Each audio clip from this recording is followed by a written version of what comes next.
Hello good morning everyone. Madhya Pradesh के daily current affairs में बात करेंगे आज 19 नवंबर के सारे महत्वपूर्ण करंट अफेयर्स के बारे में। 19 दिसंबर के सारे महत्वपूर्ण करंट अफेयर्स के बारे में। कल हमने कुछ प्रश्न पूछे थे कि अपनी सूत्र सेवा योजना में किस नगरपालिका को शामिल नहीं किया गया है। तो इसका जो सही आंसर है वो है आपका महू।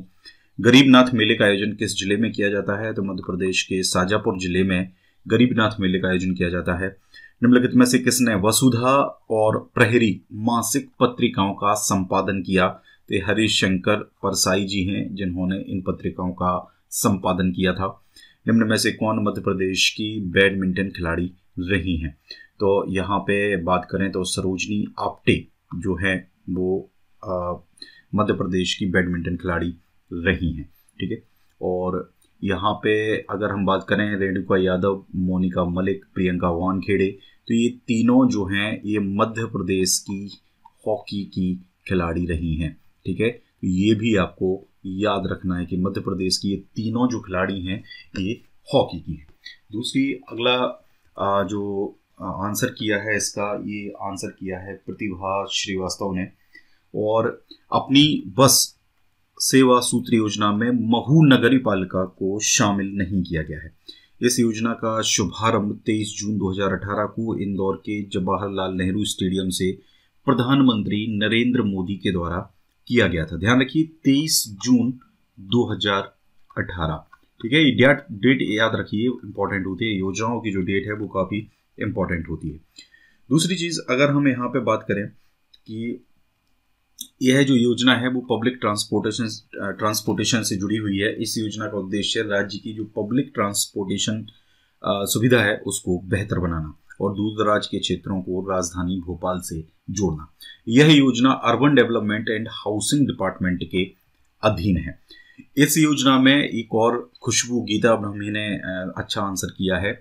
इसमें देखिए क्या है कि 16 नगर निगम और 4 नगर पालिकाएं इससे जुड़ी हुई, यानी टोटल 20 जो नगरीय निकाय हैं वो इससे जुड़े हुए हैं। इन 16 नगर निगमों की बात करें तो मध्य प्रदेश में टोटल 16 ही नगर निगम हैं, जिनमें से आपका ग्वालियर, मुरैना, उज्जैन, देवास, भोपाल, इंदौर, जबलपुर, रीवा, रतलाम, बुरहानपुर, सिंगरौली, कटनी, छिंदवाड़ा, खंडवा और सतना है। और जो 4 नगर पालिकाएं हैं उनमें भिंड, शिवपुरी, गुना और विदिशा है। ठीक है। ये नाम याद रखिए, इसलिए इसमें महू जो है वो आपका शामिल नहीं है। दूसरा प्रश्न है गरीबनाथ का मेला शाजापुर जिले के अवंतीपुर वडोदिया में लगता है। यह 15 दिवसीय मेला है तथा प्रत्येक वर्ष रंग पंचमी से प्रारंभ होता है। बाबा गरीबनाथ गोसाई जो हैं ये गोसाई संप्रदाय जो है उसके थे। तीसरे प्रश्न का आंसर वसुधा प्रहरी मासिक पत्रिकाओं का संपादन हरिशंकर परसाई द्वारा किया गया था। हरिशंकर परसाई का जन्म 22 अगस्त 1924 को होशंगाबाद में हुआ था। होशंगाबाद जिले में हुआ था, एक्चुअली में ये होशंगाबाद नहीं है, एक गांव है इटारसी के पास में वो गांव रहता है। ठीक है। वहां पर इनका जन्म हुआ था। हिंदी के प्रसिद्ध लेखक और व्यंग्यकार थे। इनकी कहानी संग्रहों में बात करें हंसते हैं रोते हैं, जैसे उनके दिन फिरे, भोलाराम का जी, उपन्यास में रानी नागफनी की कहानी, तट की खोज, ज्वाला और जल, संस्मरण में है इनकी तिरछी रेखाएं, ये प्रमुख इनकी रचनाएं हैं। सरोजनी आप्टे बैडमिंटन खिलाड़ी हैं। इसके बाद रोहित विश्वकर्मा ने भी इसका अच्छा आंसर करा है। और इसमें प्रमुख रूप से जो आपका मेला एक पूरे चैत्र माह में लगता है, यानी वैसे तो 15 दिन का ये मेला होता है। ठीक है। और इसके अलावा सरोजनी आप्टे मध्य प्रदेश की बैडमिंटन खिलाड़ी हैं। मध्य प्रदेश बैडमिंटन एसोसिएशन की स्थापना 19 अक्टूबर 1942 को की गई थी। ठीक है। 19 अक्टूबर 1942 को कहाँ पर की गई है? जबलपुर में की गई थी। बैडमिंटन में राष्ट्रीय स्तर पर प्रसिद्धि पाने वाले खिलाड़ियों में BM Tapadia, CD Deoras, Pranav Bose, Kumar S Tambe, Ashok सदा, पार्थी गांगुली आदि प्रमुख हैं। ये जो प्रमुख इससे संबंधित जो खिलाड़ी हैं वो हैं। और इसके अलावा जैसे अगर हम बात करें तो आपके प्रतुल जोशी, ये भी आप नाम याद रखिए, ये मध्य प्रदेश के बैडमिंटन खिलाड़ी हैं। सीमा भंडारी,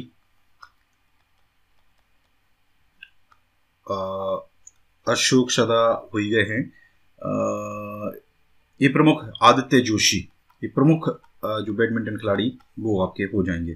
ठीक है। हॉकी में बहुत सारे खिलाड़ी हैं, जिनमें से देखिए आपका एक करिश्मा यादव, ये अभी हाल में काफ़ी न्यूज़ में भी थी। ये नाम याद रख लीजिए, करिश्मा यादव का, ये इम्पोर्टेंट है। हॉकी की खिलाड़ी हैं मध्य प्रदेश की। पूनम रानी, ये महिला हॉकी की खिलाड़ी हैं आपकी। विवेक प्रसाद, ठीक है, इनका संबंध धार जिले से है, विवेक प्रसाद, ठीक है। तो ये कुछ नाम हैं, जैसे असलम शेर खां, ये तो कुछ ऐसे पुराने नाम हैं जो काफ़ी पॉपुलर हैं, जो सबको पता है। शंकर लक्ष्मण हैं, ये भी आपके हॉकी के हैं। लतीफ़ अनवर, ये भी आपके हॉकी के हैं। ऐसे अगर हम बैडमिंटन की कुछ पॉपुलर नाम की बात करें अगर, तो जो पुराने हैं, पॉपुलर रहे हैं, जिनमें से एक हैं आपके समीर वर्मा, ठीक है।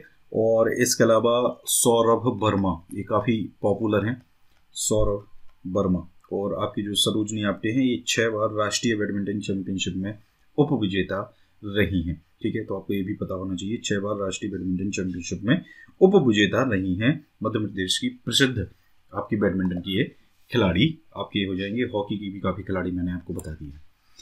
एक और ये आंसर चंद्रकांत तिवारी ने भी अच्छा आंसर किया था इसमें, जैसे इन्होंने ये रचनाएं जो हैं, इनकी रचनाएं भी काफ़ी रचनाएं भी लिखी हुई हैं इन्होंने। इस तरीके से ये पूरा आपका हो जाता है।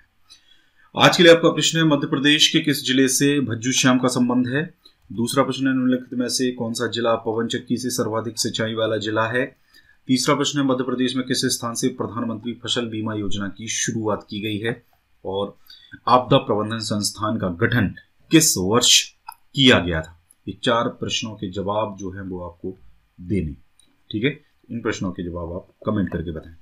हमारा अगर आप प्रीमियम कंटेंट चाहते हैं तो ये ले सकते हैं, डिस्क्रिप्शन में आपको लिंक मिल जाएगी। ये सारा कंटेंट जो है आपको अगस्त तक का Madhya Pradesh current affair available है, ये आप ले सकते हैं। जल्दी आपको सितंबर, अक्टूबर, नवंबर का भी करंट अफेयर मिलेगा। 6th मंथ का ये भी एडिशन है, 6 महीने का, वो भी आप ले सकते हैं। अगला जो 6 महीने का एडिशन है वो आपका ये जनवरी से जून है, वो आपका जुलाई से लेकर दिसंबर तक का एडिशन होगा।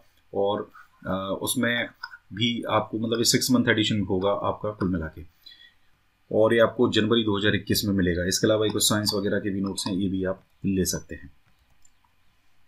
स्टार्ट करते हैं। पहला प्रश्न है, किसे Madhya Pradesh warehousing and logistic corporation का अध्यक्ष नियुक्त किया गया है? तो ये बिशाहू लाल सिंह हैं, जो मध्य प्रदेश में आपका जो खाद्य, नागरिक आपूर्ति और उपभोक्ता संरक्षण मंत्री हैं।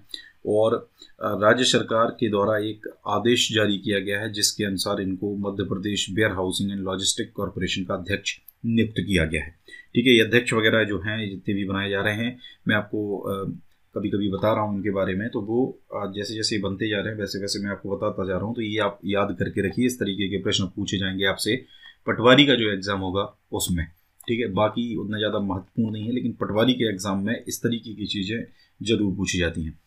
इसके अलावा Madhya Pradesh warehousing and logistic corporation की बात करें अगर, तो इसकी स्थापना वर्ष 1958 में agriculture produce development and warehousing act 1956 के अंतर्गत MP वेयर हाउसिंग कॉरपोरेशन के नाम से हुई थी।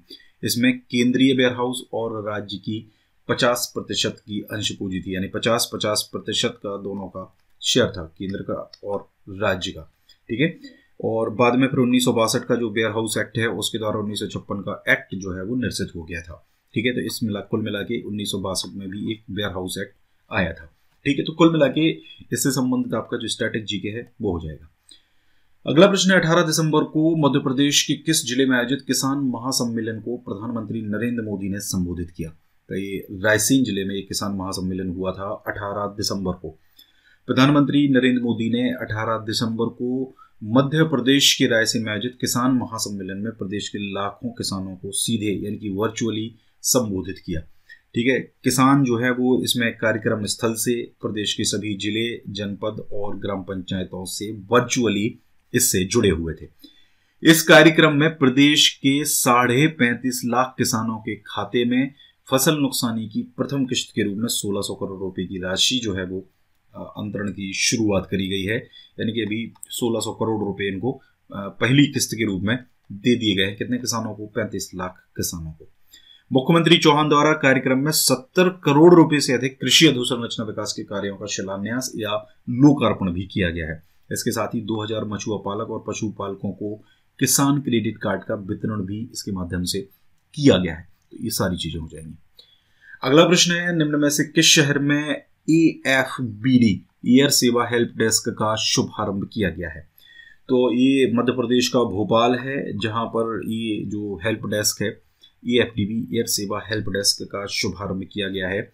और एक संस्था है जो भोपाल के विकास और हवाई उड़ानों में वृद्धि को लेकर काम कर रही है, air connectivity for Bhopal development.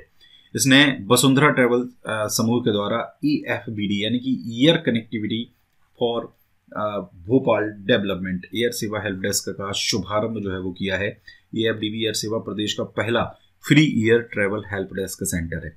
इस सेवा के माध्यम से देश विदेश के यात्रियों को कोविड एयर ट्रैवल नियमों से संबंधित सभी प्रकार की जानकारी फ्री मुहैया कराई जाएगी। ठीक है, तो ये इस तरीके का हेल्प डेस्क जो है वो कहाँ पर स्टार्ट हुआ है? आपका भोपाल में स्टार्ट हुआ है। अगला प्रश्न है, हाल ही में राज्य शासन द्वारा कर्मचारी आयोग के कार्यकाल में कितने वर्ष की वृद्धि की गई है? तो जो कर्मचारी आयोग है, इस कर्मचारी आयोग के कार्यकाल में टोटल जो वृद्धि है वो 1 साल की गई है। ध्यान रखिए, 1 साल इनका कार्यकाल बढ़ा दिया गया है। अभी हाल ही में 2019 में मध्य प्रदेश के जो पूर्व मुख्यमंत्री हैं कमलनाथ, उन्होंने ऐसा एक्चुअल में वादा किया था कि वो कर्मचारी आयोग बनाएंगे। तो उन्होंने इसका गठन किया था वर्ष 2019 में, दिसंबर 2019 में इसका गठन किया गया था। ठीक है, ध्यान रखिए ये बात, ये भी इंपॉर्टेंट है। और इसके कार्यकाल में अभी हाल में 1 वर्ष की वृद्धि कर दी गई है। अब इसका कार्यकाल 11 दिसंबर 2021 तक रहेगा। इस आयोग का जो गठन है वो 12 दिसंबर 2019 को किया गया था। डेट याद रखिए, डेट बहुत महत्वपूर्ण है। ठीक है, ये डेट याद रखिए। आयोग का जो कार्यकाल है वो 1 वर्ष निश्चित किया गया है। मतलब ये जो आयोग बनाया गया था, इसके जो सदस्य हैं और इसके जो अध्यक्ष हैं, उनका जो कार्यकाल है वो कितने साल रहेगा? वो केवल 1 साल रहेगा। गठन कब करा गया है? वर्ष 2019, 12 दिसंबर 2019 को कमलनाथ सरकार में इसका गठन किया गया था। आगे यहाँ पर अगर हम बात करें तो ये आयोग क्या है, इसके बारे में आपको थोड़ा सा बता देता हूँ।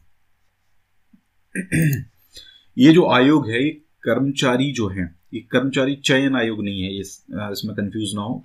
कर्मचारी आयोग है, जो लोग गवर्नमेंट के एम्प्लॉय हैं उनके लिए आयोग बनाया गया है। ये जो आयोग है, ये कर्मचारियों की मांगों पर सीधे फैसला ले सकता है।